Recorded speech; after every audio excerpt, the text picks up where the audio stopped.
إخواتي، أنا لسه شايف الفيديو ده بتاع مراتي تايس. للناس اللي ما يعرفوهاش، أنا بتكلم عنها كتير هنا على قناتي، صح؟ وعن إزاي تعرفنا على بعض، لأني بشوفها هدية كبيرة ربنا اداها لي. الكتاب المقدس بيقول إن الراجل اللي لقى ست مخلصة، ست بتخاف ربنا، خد بركة كبيرة. فأنا ممتن جدا للرب لأنها كانت دايما سند مخلص ومساعدة ليا في خدمتي. والكتاب المقدس بيقول إن الست الفاضلة ست نادرة وصعب تلاقيها، وعشان كده قيمتها أغلى بكتير من الياقوت أو أي جواهر ثمينة. وكمان أنا قلت الكلام ده يوم ما رحت أصرح لها بحبي في الفرح. يا أخواتي، أنا قلت الكلام ده ومش هنساه أبدا، لأن فعلا ربنا اداني هدية. وهي عملت فيديو هنا دلوقتي بتتكلم فيه عن اللبس، وعن إذا كان حرام نلبس إكسسوارات أو نلون ضوافرنا. يا إخواتي، الموضوع ده بيعمل جدل كبير قوي، صح؟ وبيثير مشاكل كتير وسطنا، مع إنه مش المفروض يحصل كده، وما كانش فيه داعي لكل ده. بس هي قالت كلام عميق جدا خلاني أفكر أجيب الموضوع ده هنا على قناتي. وبالمناسبة يا إخواتي، قبل ما أبدأ أتكلم عن الفيديو بتاعها، أنا بس عايز أعلق على حاجة. دايما لما بنتكلم عن الاهتمام بالنفس او ان الست بتهتم بنفسها، الناس دايما بيجيبوا سيرة يزابل كمثال، صح؟ عشان الكتاب المقدس بيقول ان يزابل كانت مهتمة جدا بمظهرها. انا عايز اقرأ لك مقطع هنا بيتكلم بالظبط عن اللحظة اللي يزابل فيها حطت مكياج واهتمت بنفسها. فاكرين ان الكتاب المقدس عمره ما قال ان يزابل حطت مناكير على ضوافرها؟ مفيش الكلام ده خالص، مع ان في ناس كتير بتتهمها بكده، صح؟ هما بيقولوا ان وضع المناكير على الضوافر حرام. في الآخر يزابل اللي هي رمز الشر كانت ست قاسية جدا وست مغرية، وكانت بتجهز نفسها بالطريقة دي وتهتم بشكلها جدا. طيب هقرأ لك هنا، شوف ايه اللي مكتوب في سفر الملوك الثاني الإصحاح 9 العدد 30. بيقول كده: لما جه ياهو إلى يزرعيل، يزابل عرفت إنه وصل، فقامت حطت مكياج حوالين عينيها ورتبت شعرها وبصت من الشباك. يعني هنا هي استخدمت الكحل، صح؟ رسمت حوالين عينيها ورتبت شعرها وبصت من الشباك وكانت مستنية الراجل ده. يا إخواتي، في الحقيقة هنا الموضوع واضح جدا إن إيزابيل ما حطتش مكياج عشان تحس إنها جميلة. لا، هي ما كانتش عايزة بس تحس إنها جميلة، لا، هي كانت عايزة تروي وكانت عايزة تتلاعب بياهو. بس تعالوا نشوف مين هو ياهو. ياهو يا إخواتي كان راجل استخدمه ربنا، وربنا رفعه عشان يدين بيت إيزابيل مع جوزها أخآب. وهو تدهن بالزيت، يعني تكرس على إيد النبي أليشع، وكان عنده الأمر ده من ربنا إنه يروح هناك ويقتل إيزابيل. ست كانت شريرة جدا وقاسية جدا. وإيه اللي حصل؟ جوزها أخآب كان مات في حرب، ودلوقتي ابن إيزابيل هو اللي كان في الحكم، اللي هو يورام. الراجل ده كان قاسي زي أمه بالظبط، كان تحت نفس الكيان الروحي ده، نفس الشيطان ده، صح؟ اللي كان بيطارد رجال ربنا زمان. وإيه اللي حصل لما الراجل ده ياهو وصل هناك؟ جه يقتل إيزابل، وفعلا قدر يعمل كده. بس قبل كده هي حاولت تغويه، وده كان المشكلة. فاهم؟ في ناس كتير بتقول كده: لا، انت ست مسيحية، صح. انت ما ينفعش بأي شكل تهتمي بنفسك، تهتمي بشعرك، ما ينفعش تحطي مكياج وتحطي طلاق أظافر عشان ده حرام. وكمان إخواتي البنات، صح؟ أنا شفت فيديو هنا على يوتيوب ناس بتقول الآتي: ناس في النار وكانوا بيتزينوا، بيستخدموا اكسسوارات وبيحطوا طلاق أظافر. إخواتي، دي هرطقة كبيرة من أسوأ أنواع الكفر، لأن مش معنى أنك تستخدم حاجة خارجية أو ما تستخدمهاش ده اللي هيوديك النار أو هينقذك. مفيش الكلام ده. الناس اللي أنكروا الجمال الخارجي مش هيدخلوا الجنة. إخواتي، كل ده بدعة ومش موجود في كلمة ربنا. اللي بينقذنا هو دم يسوع اللي اتسفك على الصليب، هو إننا نحط إيماننا في المسيح. أمين؟ واللي ما حطوش إيمانهم في المسيح، حتى لو بطلوا يحطوا مكياج أو يهتموا بنفسهم، ده مش هيغير أي حاجة. الشخص هيتحكم عليه برضه، لأنه ما قبلش هدية الخلاص من نعمة الرب. أمين؟ طيب أنا هحط الفيديو هنا بتاع مراتي وهنشوفه مع بعض وهنعلق على اللي هي بتقوله، ماشي؟ اتفرجوا يا اخواتي. خليني اشغل الفيديو.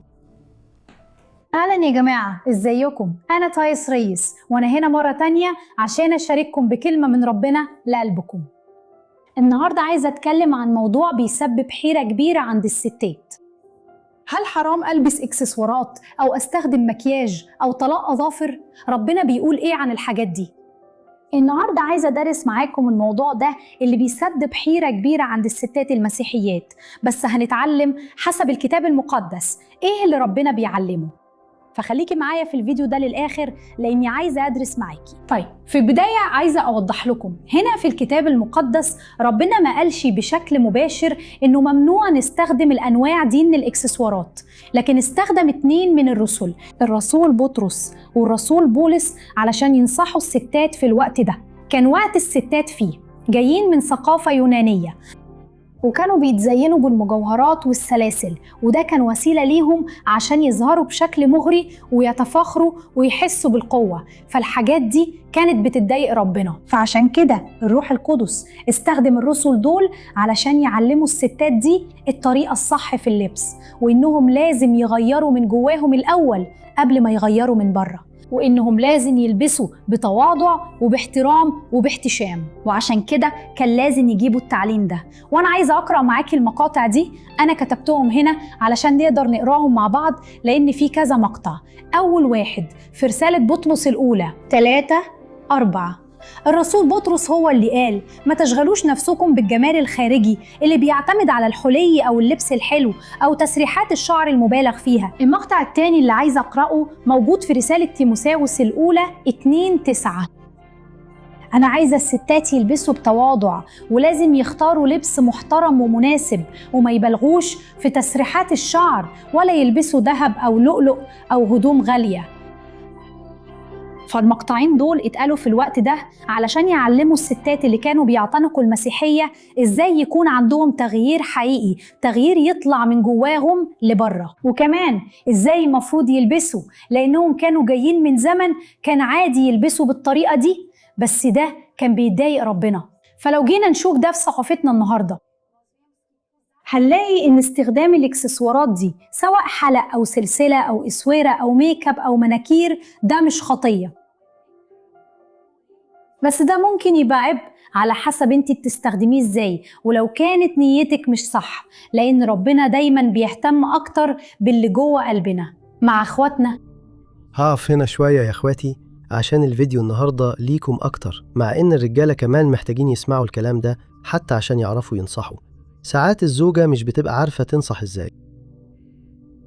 يعني باختصار لحد دلوقتي هي كانت بتتكلم عن الرسل، صح؟ وانت هتلاحظي ان التركيز كله على الوقار وعلى الاحتشام. الست المؤمنة لازم تكون معروفة بروحها الهادية وبقلبها مش بشكلها، وده مش معناه انها ما تهتمش بمظهرها، بس خليني اوضح نقطة هنا.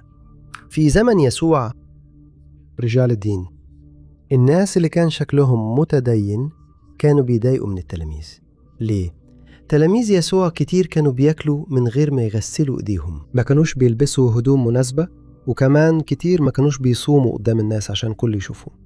فاهم؟ فعشان كده كانوا متضايقين، ووصلوا لدرجة ان هم قالوا ليسوع في انجيل مرقس الاصحاح 7 العدد 5، شوف سألوا ايه: ليه تلاميذك مش بيتبعوا تقاليد القادة الدينيين؟ يعني هم كانوا متضايقين. ليه يا اخواتي؟ خلينا اوريكم حاجة. النهاردة احنا عايشين في زمن كله مظاهر، بس في زمن يسوع كان كده برضه. فاهمين؟ الشخص اللي كان شكله أكتر تدين في نظر الناس كان هو أكتر واحد مقدس، كان هو أنقى واحد وأقرب واحد لربنا. بس ربنا يا إخواتي هو بيشوف القلب عشان محدش يقدر يخدعه. فاهمين؟ فهو بالظبط اللي تايس بتقوله، وهي معاها حق قوي إنها تجيب الموضوع للناحية دي. فاهمين؟ ناحية نية القلب، لأنك مش هتقدر تخدع ربنا. هي هتتكلم أكتر عن الموضوع ده، بس بعدين أنا هقول وجهة نظري هنا، وده هيكون مهم جدا. يلا نكمل. الداخل. عشان كده لازم نفهم ايه السبب انت لابسه الاكسسوار ده، العقد ده بنية ايه؟ بنية انك تتنافسي مع صحابك وتوريهم ان عندك حاجات اكتر، ولا بنية انك تصغري انك احسن منهم، ولا بس بنية انك تلبسي كويس. أكتر حاجة ربنا بيهتم بيها هي نية قلبنا. أنت بتعملي الحاجة دي ليه؟ بنية إنك تظهري بشكل مثير، إنك تثيري حد؟ لو دي نيتك يا أختي مش مناسب. مش مناسب تلبسي أي إكسسوار، مش مناسب تحطي ميك اب، مش مناسب تستخدمي مناكير، لأن ربنا مهتم بقلبك. فأنا عايزة أشاركك دلوقتي قصتين، قصة رفقة وقصة أستير، اللي كانوا ستات اتزينوا ولبسوا مجوهرات، لكن كانوا ستات قلبهم كان بيرضي ربنا. أول حاجة عايزة أقرأ معاكي جزء من قصة أستير اللي موجود في سفر أستير إصحاح 2 العددين 12 و 13. اقري معايا. قبل ما يتقدموا للملك، كل بنت كانت بتقضي 12 شهر في علاج تجميل مخصوص للسيدات، 6 شهور بزيت المر و6 شهور بزيوت وعطور خاصة، ولما كان يجي دورها تروح للملك أحشويروش. كانت تقدر تختار أي لبس أو إكسسوار من الحريم تاخده معاها للقصر. فعايزة أقولك إن حتى الملكة أستير اللي كانت ست استخدمها ربنا علشان يحرر الشعب من كل الشر ده ومن كل الأسر ده، هي كانت ست جميلة وأنيقة ومزينة، كانت بتلبس مجوهرات وإكسسوارات. يعني ربنا مش فارق معاه الحاجات دي طالما قلبنا متوافق معاه ومع مبادئه ومع الهدف اللي هو رسمه لينا. فياريت تبصي على مثال أستير وتشوفي إن أهم حاجة عند ربنا هي قلبك. وفي مثال تاني بنشوفه في الكتاب المقدس وهو مثال رفقة. تعالي قري معايا سفر التكوين إصحاح 24 عدد 22. ولما الجمال خلصت شرب، خادمه أخذ تعليق الذهب كان وزنه حوالي 6 جرام و2 أسورة ذهب، وكان وزنهم أكتر من 120 جرام، واداهم ليها. فاحنا بنشوف إن إبراهيم طلب من خادمه يروح لمدينة أهله علشان يلاقي عروسة لابنه إسحاق، وكهدية بعت مجوهرات للست دي اللي كانت هتبقى رفقة. فرفقة قبلت الهدية دي، وبعد كده راحت تقابل إسحاق علشان تتجوزه. فاحنا بنشوف ان الست اللي اتخصصت لإسحاق اللي كان راجل من رجال الله كانت برضو ست متزينة. في الوقت ده استلام المجوهرات كان نوع من التكريم، كنت بتكرم الست دي بهدية. فربنا مش فارق معاه الحاجات دي. اللي عايزاكي تفهميه تاني من المثال ده من الكتاب المقدس ان ربنا مش مهتم بالحاجات الخارجية اللي هنا على الأرض، هو مهتم باللي جوانا، بجوانا احنا، فين قلبنا. وده شيء محزن جدا اننا نشوف ستات كتير اوقات بتلبس لحد رقبتها، ما بيلبسوش اكسسوارات، ما بيحطوش مكياج، ما بيلبسوش كعب عالي، لكن الستات دي بيقعدوا ينموا على الناس، ما بيعملوش اهلهم كويس، بيهينوا جوزهم، وبيعملوا حاجات كتير بتزعل ربنا. فربنا عايزك يكون عندك قلب يرضيه، وعايزك يكون عندك تصرفات تكرم الرب. ولو انت ست بتستخدمي الاكسسوارات او المكياج علشان تسيري او تعملي حاجات بتزعل الرب، يا رب تتوبي، لان ربنا عايز يسامحك. ربنا عايز يغير حياتك ويحول قلبك علشان ده يبان في لبسك وتصرفاتك. امين. فربنا هو اله النعمة وهو اله رحيم. يا إخواتي بصوا، هي قالت حاجة مهمة جدا هنا. في بنات كتير صح وستات كتير اتعودوا يثيروا ويجذبوا نظر الرجال، وكل ده في أوقات كتير بيكون مرتبط الاحتياج العاطفي. في ستات مثلا ما يعرفوش الحب غير من الناحية الجنسية، زي حالة الست السامرية دي، كانت عدت على 5 جوازات صح، ودلوقتي كانت عايشة مع راجل مش جوزها. أيوة، غالبا هي ما عرفتش الحب الحقيقي عشان الرجالة كانوا بيسيبوها وكانوا بيرموها، فاهم؟ فما تدخليش في الفخ ده، ما تعيش في فخ الشيطان إنك تحاولي تجذبي أنظار الرجالة. كرسي نفسك للرب. أمين. كوني نقية ومقدسة في عينين ربنا، لأن كتير أوقات بتفتكري إن الابتذال وإنك تظهري جسمك زيادة عن اللزوم ده هيجذب الرجالة. أيوة، بس الرجالة مش كويسين، الرجالة مش عايزين يمشوا مع ربنا، لأن راجل ربنا هو مستني واحدة بتحافظ على نفسها زي ما راجل ربنا كمان بيحافظ على نفسه، فاهمة؟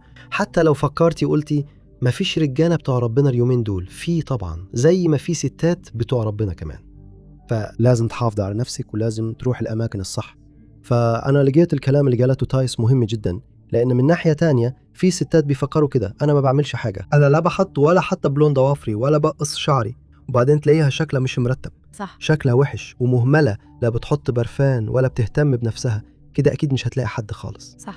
فإحنا لازم نهتم بنفسنا، ده بيرضي ربنا. أنا شايف وجهة نظرها دي مهمة جدا. هحط جزء صغير كمان، مش هحط الفيديو كله، عشان بعد كده عايز أقول رأيي هنا مهم جدا. بس للأسف إحنا بنشوف ناس كتير عايشة في تدين، بيتمسكوا بقوانين العهد القديم ومش شايفين إننا دلوقتي عايشين في زمن النعمة اللي فيه ربنا بيهتم بقلبنا. فحاولي تعملي تقييم لنفسك، يا ترى أنا فعلا الست اللي بتتصرف بنية غلط؟ ولا يا ترى أنا الست اللي شكلها قدام الناس مثالي لكن تصرفاتي بتضايق ربنا؟ في سفر صموئيل الأول 16:7 مكتوب: الرب قال لصموئيل ما تتأثرش بالمظهر ولا بالطول لأني أنا رفضته. الرب مش بيشوف زي الإنسان بيشوف اللي بره، لكن الرب بيشوف القلب. الجزء ده جميل قوي لما ربنا كان بيتكلم مع صموئيل عن داود، لأن داود هو اللي اتمسح من الرب. بس داود ما كانش زي ما الناس كانوا متوقعين، هو ما كانش عنده الشكل اللي الناس كانوا متوقعينه، بس كان عنده قلب بيرضي ربنا. فربنا بيبص على قلبك يا ست، انت بتتصرفي ازاي؟ ربنا عايزك يكون عندك تصرفات ترضيه. فدلوقتي أنا عايزة أشاركك إيه اللي ربنا متوقعه من الست المسيحية. ربنا متوقع من الست المسيحية إنها تلبس بتواضع وبأدب وباحتشام. يعني مش هتلبسي لبس ملفت أو مبالغ فيه، مش هتلبسي لبس مبتذل، هتكوني ست متزنة. الاحتشام هو التوازن، يعني تعرفي تظهري نفسك بالطريقة الصح. يعني لو بتحبي تلبسي سلسلة أو حلق، ده مش هو اللي هيحدد أخلاقك. اللي بيحدد أخلاقك هو تصرفاتك، الحاجات اللي بتطلع من جواكي لبره. ولما ربنا بيغير الإنسان مش بس القلب اللي بيتغير، كل الحياة بتتغير. أنا أعرف ناس لما تبص ليهم كانوا مختلفين تماما، بس لما عرفوا يسوع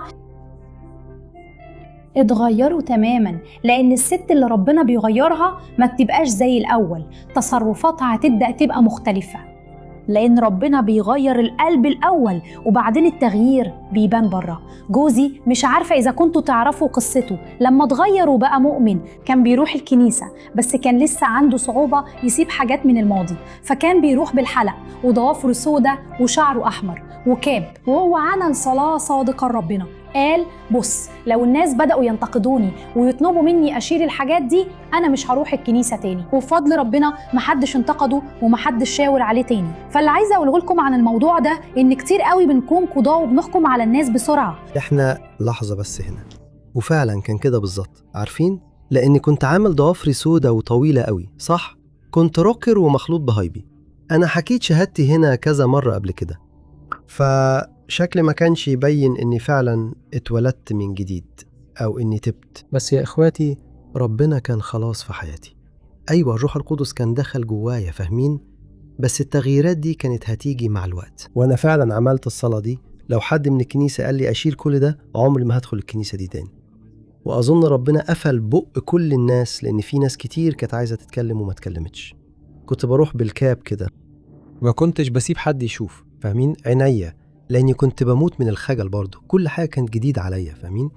فكان الروح القدس نفسه هو اللي بيشتغل في حياتي. وطبعا لو تقدر ولو عندك فرصة اتكلم بحب واتكلم بلطف. انت يا ست انصحي ست تانية، صح؟ الست دايما تنصح الست والراجل ينصح الراجل. بس فعلا الناس بتحكم على بعض. شوفوا تايس هتقول ايه، وانا هختم وهقول وجهة نظري هنا. احنا عايشين في زمن كله قضاة، الناس بتشاور على بعض وتنتقد. ساعات اللي بينتقد ده اصلا مش بيعمل حاجة، بس بينتقد كنيسة التاني اللي بتعمل حاجة، وبينتقد الاخ اللي واقف بره. ربنا عايزك يكون عندك قلب يرضيه، وعايز تصرفاتك تعكس شخصيتك قدامه، انك ما تكونيش واحدة بتحكمي على الناس. في زمن روث ونعمي كنا بنشوف انهم كانوا عايشين في وقت الارض فيه كان بيحكمها قضاة، لسه ما كانش فيه ملك. فالقضاة كانوا بيعرفوا يحطوا قوانين ويفرضوا قواعد، لكن ما كانوش بيعرفوا يطعموا الشعب. الناس كانت جعانة، واحنا النهاردة عايشين في نفس الزمن ده. الناس دلوقتي جعانة لربنا، مش بيتغذوا فعلا بكلمة ربنا.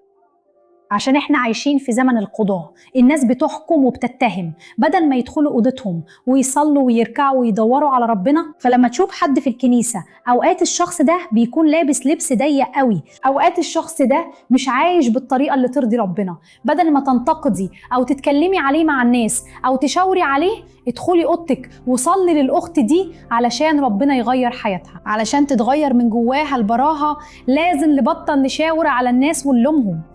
بصوا، أنا هكون صريحة معاكم هنا. الأسبوع اللي فات عملت فيديو بتكلم فيه عن اللبس، إزاي الست المسيحية المفروض تلبس. جبتلكوا هنا نصيحة أنا اتعلمتها من زمان عن ال3 أنواع اللبس اللي لازم الست المسيحية ما تلبسهمش.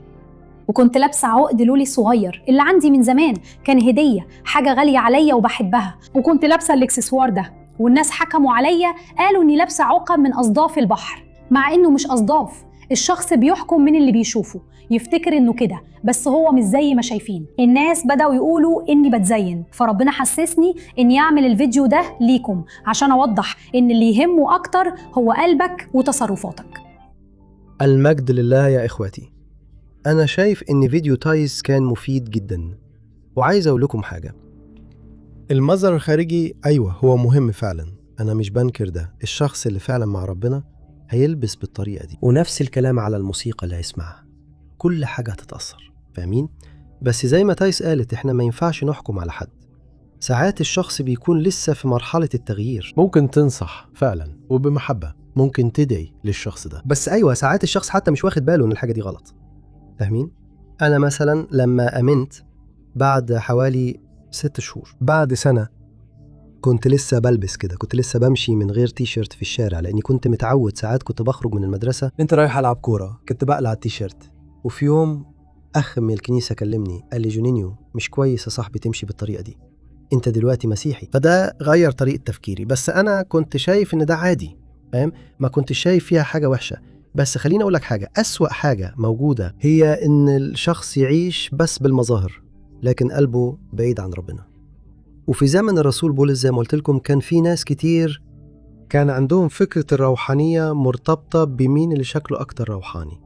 ليه؟ لأنهم اتعودوا يبصوا على القادة الدينيين، ودول دايما كانوا استعراضيين، دايما بيصلوا في الساحات، دايما بيظهروا روحانية، لكن ده كان فاضي. وكمان ناس كتير كانت بتحاول تحافظ على المظهر، ومش بس كده، كانوا بيحطوا قواعد في الكنائس. بص، أنا بكلم مع ناس كتير هنا اللي عندهم قواعد صارمة في الكنائس بخصوص الموضوع ده، ولازم تحلل ده على ضوء الكتاب المقدس. دايما توازن الأمور. فاكر اللي قاله الرسول بطرس؟ التحفظ والوقار، وكمان الاحتشام في طريقة اللبس. وبص كده على اللي قاله بولس في كولوسي 2 الآية 23، قال كده: القواعد دي فعلا شكلها حكمة، مع تدينهم الظاهري تواضع كاذب وتشدد على الجسد، لكن ملهاش أي قيمة في كبح شهوات الجسد. أمين؟ يعني بولس كان عايز يقول الآتي: بص، ممكن حتى تحب تمشي من غير حلق، ممكن حتى ما تحبش تدهن ضوافرك، ممكن ما تسرحش شعرك، تمشي مش مرتبة كده، بس ده مش هيضمن إنك تعيش في القداسة. ده مش اللي بيخليك تعيش في القداسة. فاهم؟ القداسة حاجة وبتولد نتيجة. بطبيعتك هتحب تمشي باحتشام، بس لو كل اللي بتعمله إنك تمشي باحتشام وما ترقبش قلبك، ده مش هيحميك من الغرور. فاهم؟ من الحسد، من الغيرة، من شر قلبك، من النميمة. صح؟ الكتاب المقدس بيتكلم عن النميمة، اللي هي إنك تتكلم عن الناس بالسوء، إنك تحكم عليهم، تنم عليهم. ده مش هيحميك. وحتى بولس قال: بص، الحاجات دي شكلها من بره كأنها قداسة، كأنها حكمة، بس ده تواضع كذاب وملوش أي قيمة علشان يمنع شهوات الجسد. طيب، انت عايز تغلب الخطيئة، عايز تغلب شهوات الجسد، الحل هو الصلاة، انك تراقب نفسك، انك تتغذى على الكلمة. فهمت؟ والنتيجة هتكون ان اللي بره هيتغير كمان. تمام؟ أتمنى تكون فهمت الرسالة دي وتكون عجبتك. هسيب لك هنا كمان فيديوهين تتفرج عليهم، روح شوفهم، وأنا هستناك في الفيديو الجاي. ربنا يباركك بقوة. سلام كبير.